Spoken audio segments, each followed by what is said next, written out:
Keeping bees is one of the best decisions that I've made in both my everyday life and as a chef. They're endlessly fascinating and weird and brilliant, and I wanted to do a video talking about how I do what I think of as ethical beekeeping and why I love them. So I put a call out on my social media for people's beekeeping questions, and today I'm going to answer as many of those as I can and hopefully throw some nice footage of my bees over the top of it. I'll just describe my setup a little bit before I jump into the questions. So I have 2 beehives in my garden. They are flow hives, which are an interesting modern design of hives that I'm going to talk a little bit more about, I think, during the questions themselves.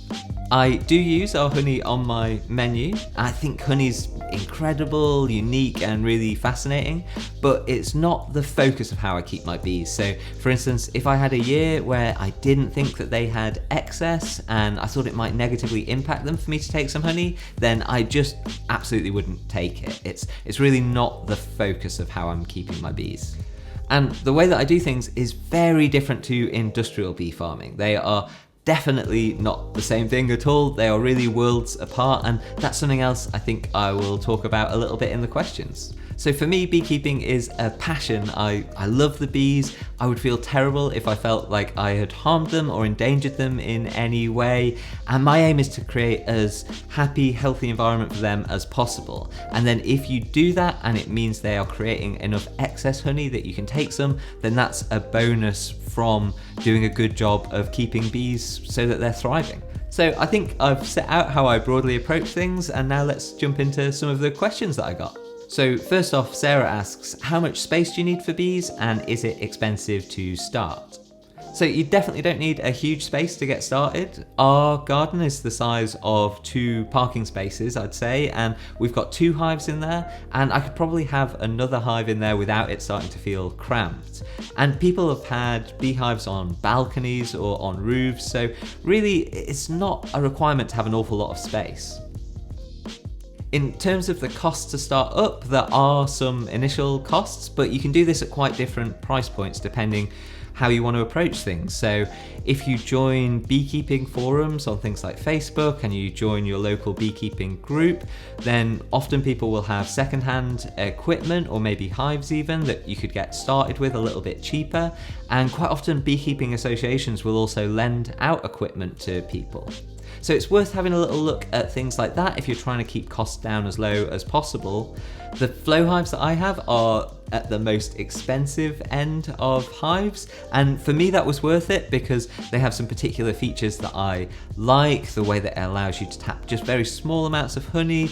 I feel that I can use them with like real minimal disturbance to the bees, but they are really the most expensive option. So again, it would sort of depend on what your priority is there. And then your other investment starting up would be a bee suit, which should last you many years and will make you feel more comfortable when you're working around the bees. And then of course you need your starter colony of bees themselves, which you can buy from a local beekeeper. That's not very expensive and quite good to maybe have that relationship with a local beekeeper too. Or you can see if sometimes people are giving away colonies of bees or swarms. And then Sarah also asked what happens if bees swarm. So swarming, I think, is something that people are concerned and interested about, and it's a really interesting phenomenon.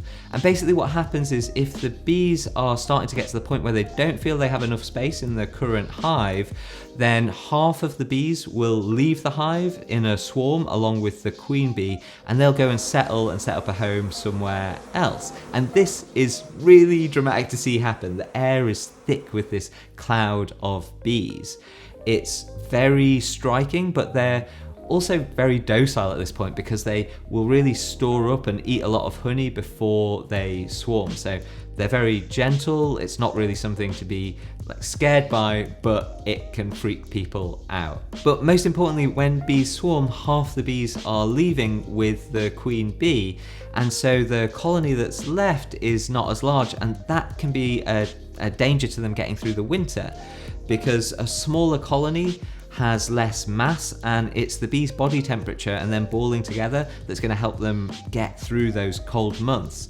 and also a smaller colony isn't going to be able to collect as much honey for their stores in the lead up to the winter. So you want to avoid swarming, in part to give your bees the best possible chance of making it safely through the winter. Luckily, there are things that you can do to avoid swarming, so giving the bees more space, managing the layout within the hive. There's a number of things that you can do to manage this, or even splitting the bees yourself into 2 smaller hives and then recombining them later in the summer using something called the newspaper method. And then next up, Sam asks, does extracting honey kill the bees? Which is a really good question because there's some confusing information out there that's not necessarily that accurate about this. And this is one of the things where there is a big difference again between very small scale beekeeping and industrial beekeeping. So for instance, I have these flow hives that allow me to just tap 1 frame of honey at a time without even opening the hives. And this doesn't kill any bees, and I think causes the least possible disturbance to a hive. So that's one of the reasons that I went for this particular system. But I also know beekeepers who use more traditional hives, and the way these hives will work is that the top box is where the just honey will be stored. And so beekeepers can remove just the frames of honey from the top without entering the rest of the main hive. And if you do this gently and you gently brush the bees off these frames with a long-haired brush, which does no harm to the bees, you can definitely remove honey without killing any bees and with really minimal disturbance to them. So it's about taking care and time over it mainly. That's one of the things that I think is very different with industrial beekeeping, where it's profit driven and they just are managing such large colonies and numbers that I don't think they can be taking the same amount of care. So for that reason, I don't ever buy supermarket honey or large scale industrially produced honey. It's something that I think you're much better off getting from a smaller scale beekeeper, and those are the people that will be really caring about their bees and shouldn't be killing any bees when they extract honey. And then Terry asks, how does the environment affect the bees and the quality of the honey? And these things are really intertwined. So the bees and what they're foraging on will really affect the flavour of the honey throughout the year, how much is available for them to store, and it gives you a really good sense of terroir and a sense of place and time in quite an ethereal way, I think, through the honey. Because of that, it's one of the things that I quite often buy when I'm traveling, because it's so unique to the terroir, to the time and the space, that it can be a great sort of almost flavour snapshot of a particular place. And the other thing about the environment around the bees is how much it can affect how they are thriving. So obviously the use of pesticides that damage bees is terrible, and it's something really important that we safeguard against. And also in, say, the early spring especially, the fact that wildflowers are allowed to grow and weeds like dandelions are allowed to grow on the verges can be really important for bees, because this is the first forage for them for the year. So protecting those spaces too can be really valuable for bee colonies. Then Zachary asks, does the honey change colour based off what flowers the bees are visiting? And John asks, related to this, what flowers make the best honey? And so you can see that the colour of the honey does change quite dramatically based on what flowers the bees are visiting, and that's reflected in the flavour as well. You get very distinct different flavours throughout the year, and for instance, when the lime trees are in flower in the park near me, you can definitely get this citrus note from those blossoms in the honey. And then John asking about the flowers that make the best honey.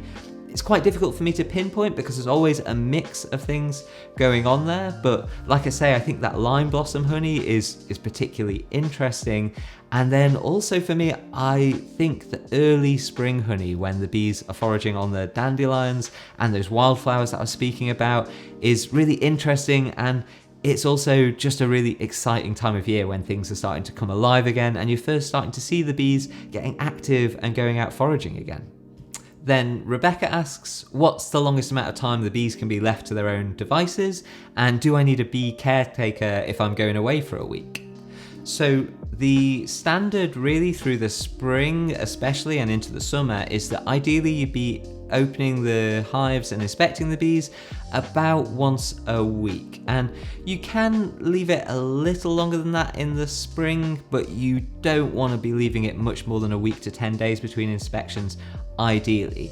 If you needed to, you probably could push that a little bit further. And certainly in the summer, you have a little bit more leeway. So in the summer, for example, me and my fiance will generally go away for a couple of weeks to France each July.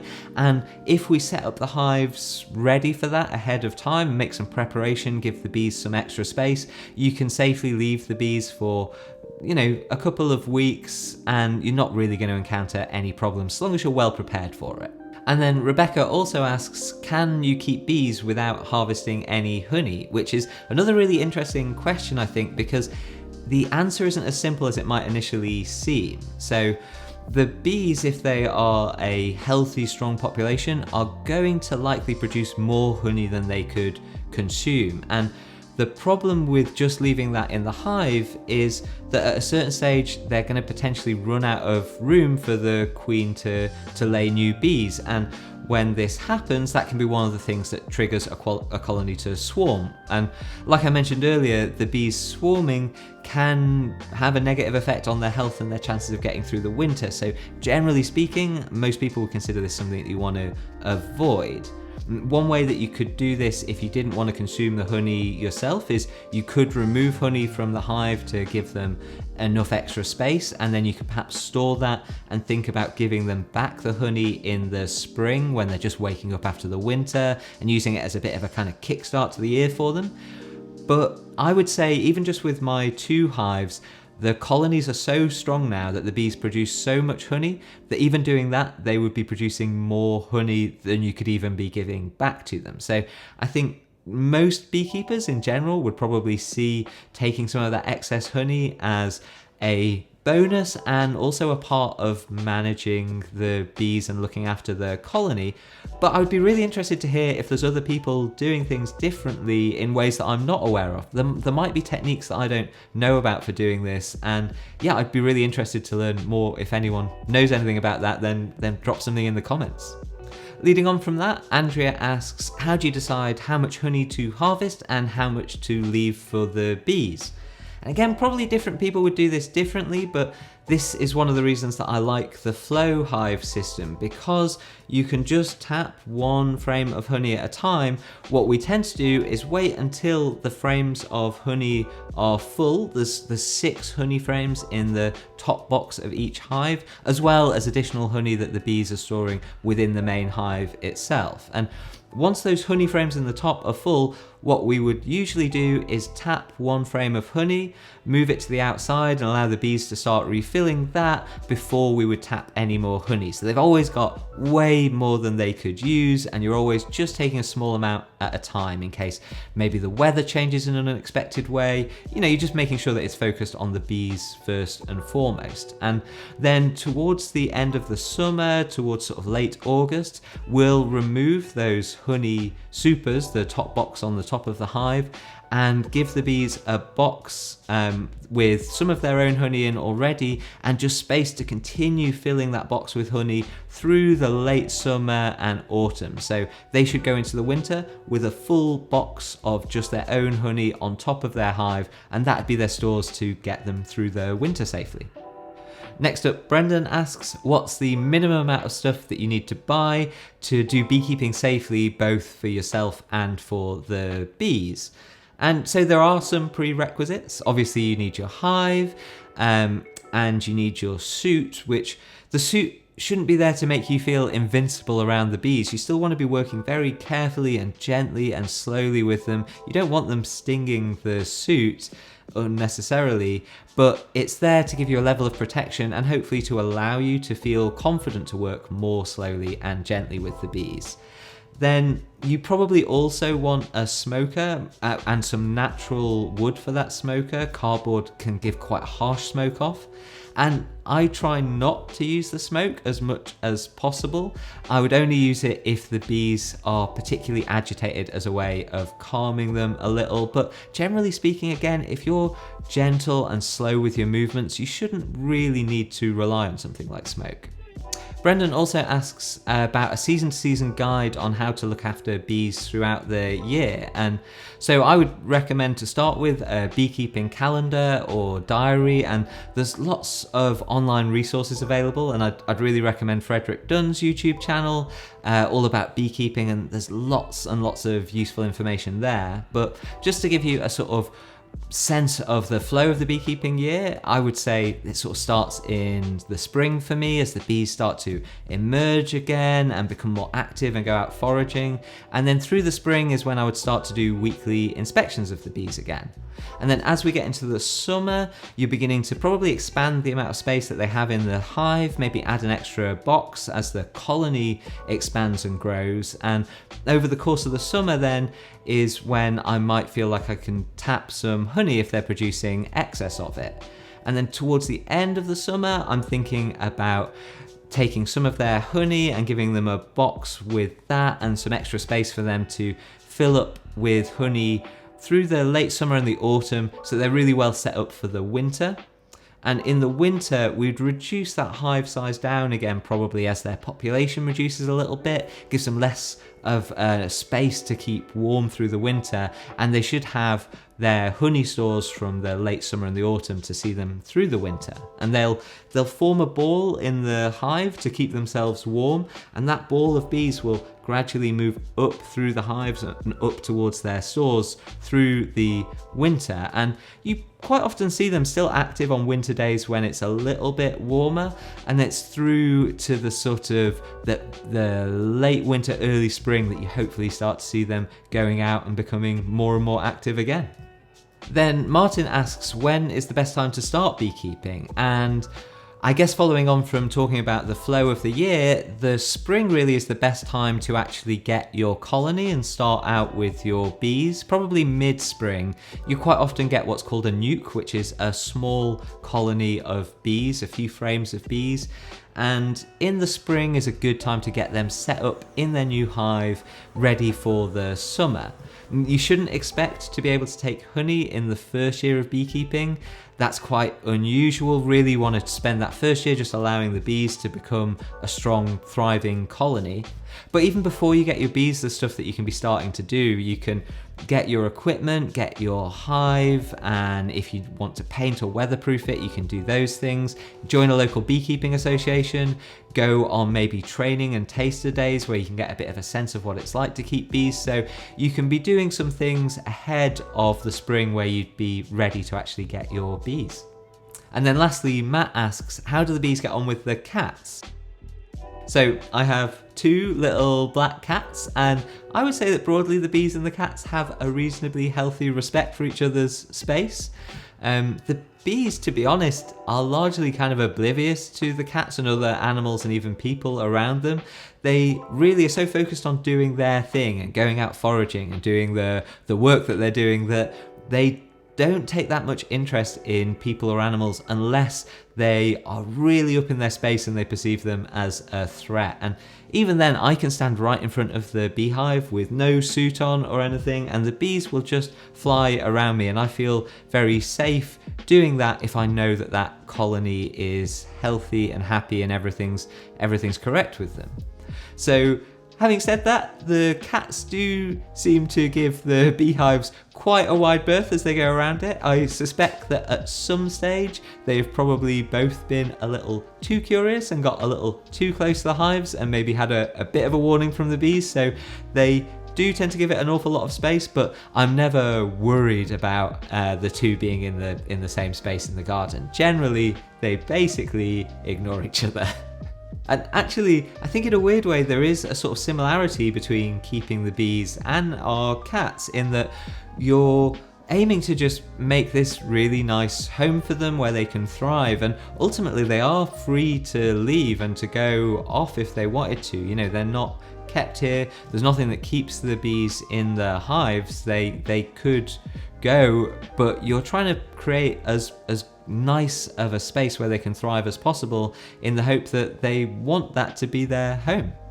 So I think that's about it for today. Apologies if I didn't get to your question, but if you'd like to know a bit more about beekeeping, I did a video about why I keep bees last year, and then I also have a video on how I make elderflower honey infused truffles, and how I use things like beeswax when I make cannelé. And also let me know what you think about this style of video, answering your questions. Maybe there's other topics you'd like me to cover in this way, and if so, let me know what those might be in the comments. So thanks very much for watching, and I'll see you soon.